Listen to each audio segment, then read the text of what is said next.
a sun-drenched peninsula where Spanish gold fleets once sailed under constant threat of ambush, where black flags snapped in the wind and cannon fire echoed across turquoise waters. A land soaked in blood from pirate raids, brutal wars against indigenous warriors who refused to surrender, and shadowy deals that turned swamps into skyscrapers. Florida wasn't just discovered, it was fought over, plundered, drained, and reinvented. From a pirate haven hiding stolen treasure to the swing state that decides presidents and the launchpad sending billionaires to space, this is the story of how a wild frontier became one of America's most powerful, controversial, and unpredictable forces. Buckle up, this isn't the postcard version. Long before Europeans dreamed of gold, Florida pulsed with life. Around 12,000 years ago, Paleo-Indians crossed into this vast peninsula, twice its current size during the Ice Age, hunting mastodons and gathering along ancient rivers. By 500 AD, sophisticated cultures emerged.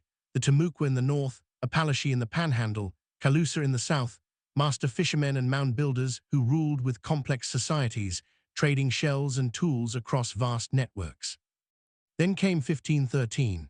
Juan Ponce de León, fresh from conquering Puerto Rico, landed somewhere near modern St. Augustine. He named it La Florida for the Easter season's flowery landscape, or perhaps for its promise of youth.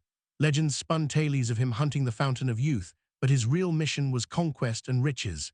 He clashed with Calusa warriors, took an arrow in 1521, and died soon after. Spain claimed the land, but held it loosely at first. St. Augustine rose in 1565, the oldest continuously inhabited European settlement in the continental U.S., a fortified outpost against French rivals and native resistance. The Spanish brought missionaries, forced labor, and disease that devastated indigenous populations.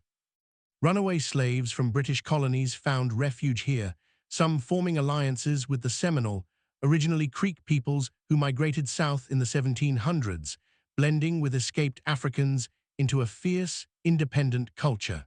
Florida became a frontier of escape and defiance, a thorn in the side of Southern slaveholders. By the late 1700s, pirates swarmed the coasts. The golden age of piracy turned Florida's keys and inlets into hideouts. Blackbeard prowled these waters, Calico Jack Rackham and Anne Bonny raided from hidden coves, and the 1715 Spanish treasure fleet wrecked off the coast, scattering gold that still tempts divers today.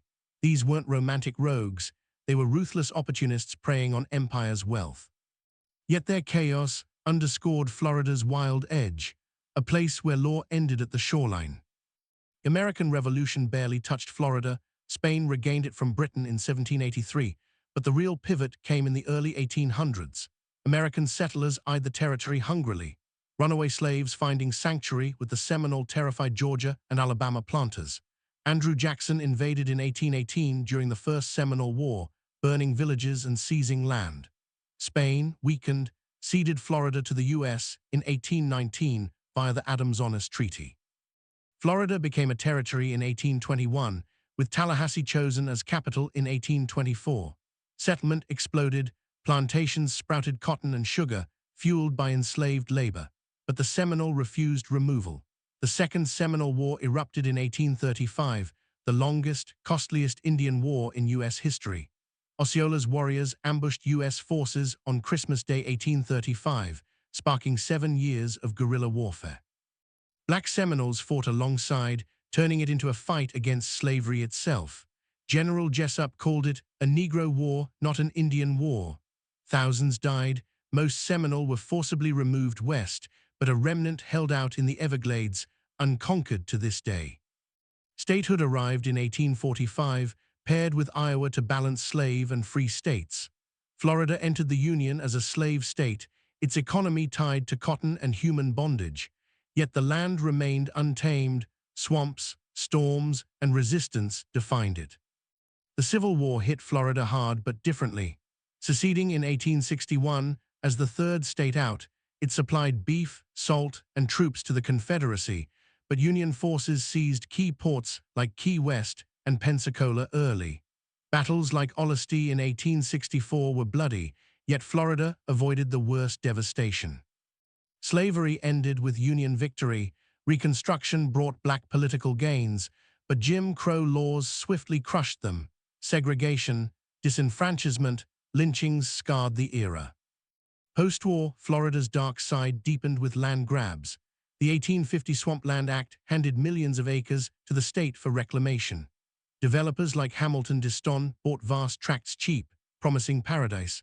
Governor Napoleon Bonaparte Broward pushed drainage in the early 1900s, canals carved through the Everglades, turning useless wetlands into sellable land. Real estate barons hyped it wildly. Speculators sold submerged lots sight unseen. The 1920s land boom exploded, millions poured in, prices skyrocketed, then crashed in 1926 with a hurricane and fraud scandals. Fortunes vanished overnight. Meanwhile, railroads by Henry Flagler opened the East Coast. Luxury hotels in St. Augustine, Palm Beach, Miami drew northern elites. Tourism was born, but at a cost. Everglades drainage disrupted water flow, inviting floods, fires, and ecological collapse. Jim Crow enforced racial terror. Rosewood Massacre in 1923 saw a black town destroyed. Florida grew, but inequality and environmental recklessness simmered beneath the surface. World War II transformed Florida. Mild climate made it ideal for training. Millions of soldiers passed through bases, sparking post-war migration. Air conditioning, highways, and the interstate system made year-round living feasible. Population exploded from under 1 million in 1920 to millions by mid-century. The space race ignited the East Coast. Cape Canaveral launched Explorer 1 in 1958, then Apollo missions. Kennedy Space Center became synonymous with American ambition. Moon landings beamed worldwide from Florida soil. Tourism boomed. Disney World opened in 1971, turning Orlando into a global destination. Theme parks, beaches, retirement communities drew retirees and families. Real estate roared back, subdivisions sprawled. Miami became a Latin American gateway with Cuban exiles fueling growth. The 1980s and 90s saw international banking, trade, and tech. Florida diversified. Citrus, phosphate, cattle joined tourism and aerospace. But growth brought vulnerabilities.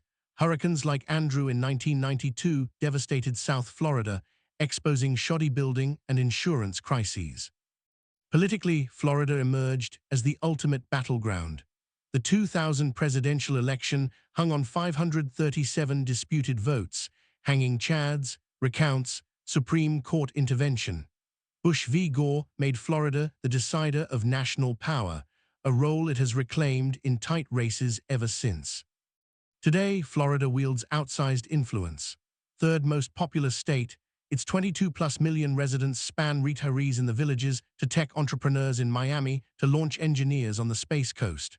Private space companies, SpaceX, Blue Origin, have turned Cape Canaveral into the world's busiest spaceport. Billionaires like Elon Musk and Jeff Bezos launch from Florida, blending tourism with orbital ambition. Politically, it's the swing state kingmaker. Close elections, voter laws, and controversies shape national discourse. Hurricanes like Irma, Ian, and Milton test resilience, costing billions and forcing adaptation debates amid sea level rise. Everglades restoration efforts battle past drainage damage, while population growth strains water, housing, and infrastructure. Economically, tourism generates tens of billions. Disney, Universal, beaches draw global visitors. No state income tax attracts wealth. Miami's skyline rivals world capitals. Yet challenges loom: inequality, climate threats, political polarization.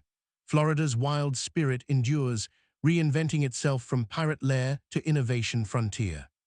Closing reflection. Florida has never been tame. From Ponce de León's arrow-pierced dreams to Seminole defiance in the swamps, from pirate gold to moon rockets, from drained wetlands to rising seas, it's a place where ambition collides with nature, where power is seized, lost, and reclaimed. In America's story, Florida isn't a footnote. It's the wild card, the proving ground for dreams and disasters alike. As storms gather and rockets roar, one truth remains. In this sun-soaked peninsula, the future is always wild, always unpredictable, and always worth watching. What happens next in the Sunshine State may just decide the fate of us all.